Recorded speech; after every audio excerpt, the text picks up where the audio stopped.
Kaya sa inyong mga naririto, mabuhay kayo at laging mag-anak kayo ng mga puso at sa ating pagkakaisa ang tunay na pagmamahal sa ating bansa at sa ating mga mamamayan. Nawa, gumamit po tayo at maging bukas ang ating mga mata kahit umuulan, sa mga nagawa. tuloy. At pangalawa, sana makarating ito. Kahit umuulan, tuloy ang laban ng impeachment.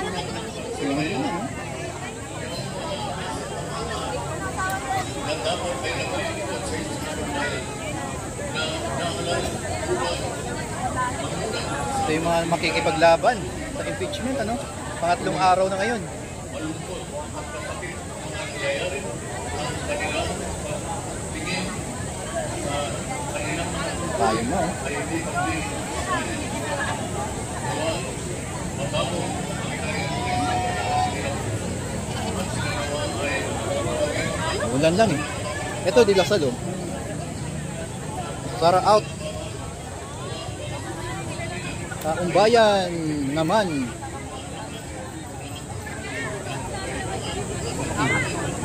kaya sila Sige po, Taong bayan naman.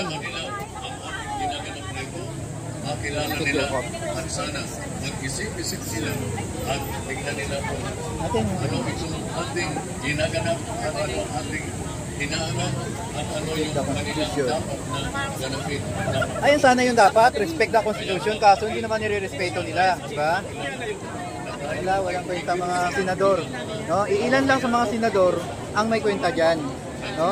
Si Larissa lang at saka ni Pimentel. Yan sila Villanueva, no? Talagang yan ang nakikipaglaban diyan sa impeachment. Kaya talagang ano talaga to?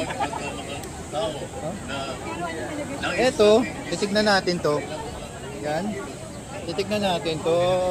PM Partido.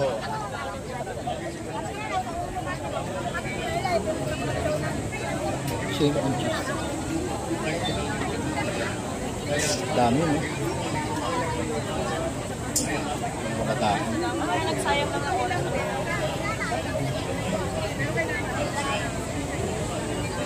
No? Kahit umuulan, makikita natin talaga na talagang ang mga tao rito ay kayang gawin, no? Ma-impeach lang si Sara.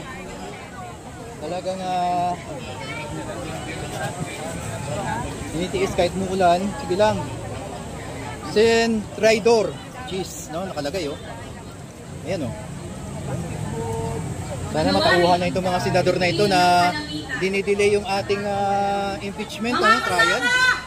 Ito, March. Mula sa numero 18 na bagong simbolismo ng mga taksi ng budak ngayon. Subalit mga kasama, Magdalo. huwag natin kakalimutan ang Magic 5! Palakpakan natin si kasama Risa! Masigabong palakpakan para kay Coco! Para kay Gonzalo! Para kay Binay! Para kay Grace po! May Voltes 5 sa loob!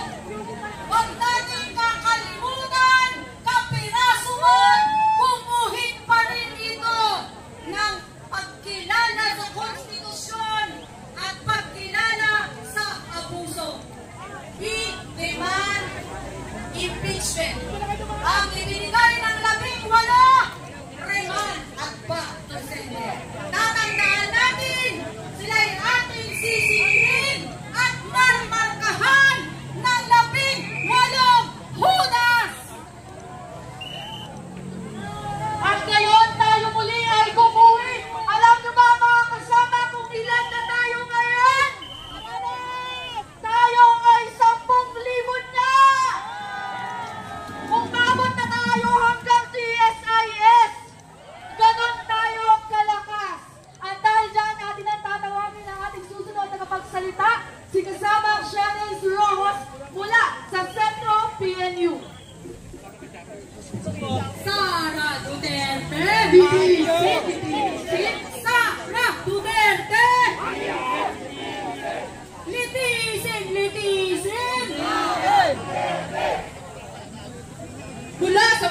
pag-asang normal ng Pilipinas, kinatawan ng Sentro PNU at ng Student Council Alliance of the Philippines, partido ng mga estudyante. Bilang mga estudyante, araw-araw tayong hinuhusgahan sa exams. Kailangan mo magsikap, kailangan mong pumasa. Sa mga kapwa kong estudyante, paano kapag ang mga senador ang may exam at sila mismo ang bumabagsak? May malinaw na tanong sa impeachment trial. May pananagutan ba si Vice President Sara Duterte? At imbis na harapin ito sa trial, anong ginagawa nila? Nagpalusot, nagremand, nagtago, tumakbo. 5 lang ang pumasa. Bagsak silang 18. Kung tayong estudyante, hindi pwedeng mangopya. At pag hindi valid ang excuse sa exam, bawal nang kumuha. Bakit sila pwedeng tumakas? Ito ang bagsak na liderato, the worst Senate in history. At sa harap ng pagbagsak ng hustisya, kami ang magsusulit! Kami ang manghuhusga! Kami sa Sentro PNU at Student Council Alliance of the Philippines naninindigan, panagutin ang mga duwag na huwad, ipaglaban ng hustisya, kabataan at mamamayan, kalampagin ng Senado! Sara Duterte! Sara Duterte! Litisin, litisin! Sara Duterte! Litisin, litisin! Sara Duterte!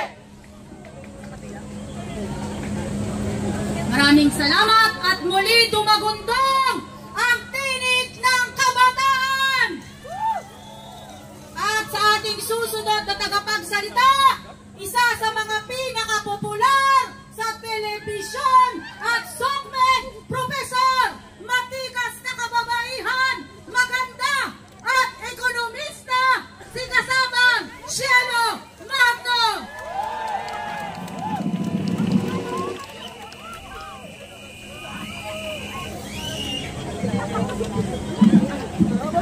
Isang mapagpalayang araw po sa ating lahat. Pati ang langit na iiyak sa ginagawang pangkatraidor ng ating Senado sa ating konstitusyon at sa demokrasya. Ano nga ba ang kinakatakot ng mga senador? Noong una, si Chis Escudero ay hindi maunawaan ang ibig sabihin ng forthwith. Kahapon naman, may parimand, hindi ba? Ano ang itinatago nila? Bakit ayaw malaman at makita ng taong bayan kung paano nilustay ni Sara Duterte ang mahigit 600 milyong pisong confidential fund?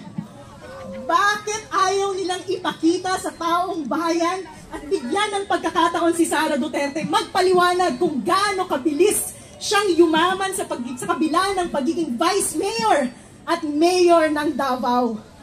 Bakit ayaw nilang ipaalam sa taong bayan ang mga korupsyon na nangyayari sa Department of Education nung siya ay secretary ng DepEd? Ano ang pinagtatakpan ng ating mga senador? Alam niyo po yung isa pang dahilan kung bakit naiiyak ang langit? Naiiyak ang langit dahil awang-awa na sila sa atin, sa kalidad ng senador na mayroon tayo. Kahapon si Senator Bato, proud na sinuot yung kanyang judge outfit, di ba? Pero nangunguna sa pagtatanggol kay Sara Duterte. Nakalimutan niya yata kung ano ang ibig sabihin ng senator judge. Baka dapat mag-resign na siya para mag-abogado kay Sara Duterte. Hindi ba? Yung pangalawa kong tanong, may dala ba kayong popcorn? Akala ko kasi may watch party tayo ngayon at magpapasunog si Robin Padilla. Kaya ako nandito eh. Nasaan na yung magpapasunog? Diba? Hindi ba malaking kahihiyan to at insulto sa atin, taong bayan na nagbabayad ng tax, tapos bibigyan tayo ng ganitong klaseng mga senador? Kaya narito tayo ngayon para sabihin sa mga senador at iparinig sa ating mga kababayan na walang puwang sa demokrasya ang mga duwag. Walang puwang sa kasaysayan ang mga kasinungalingan. Walang puwang sa paghahanap ng katarungan para sa bayan na ninanakawan ang mga senador na tuta.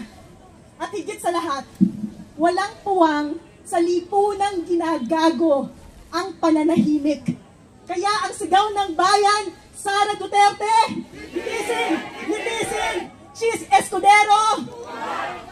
Magandang hapon po sa inyong lahat at maraming salamat.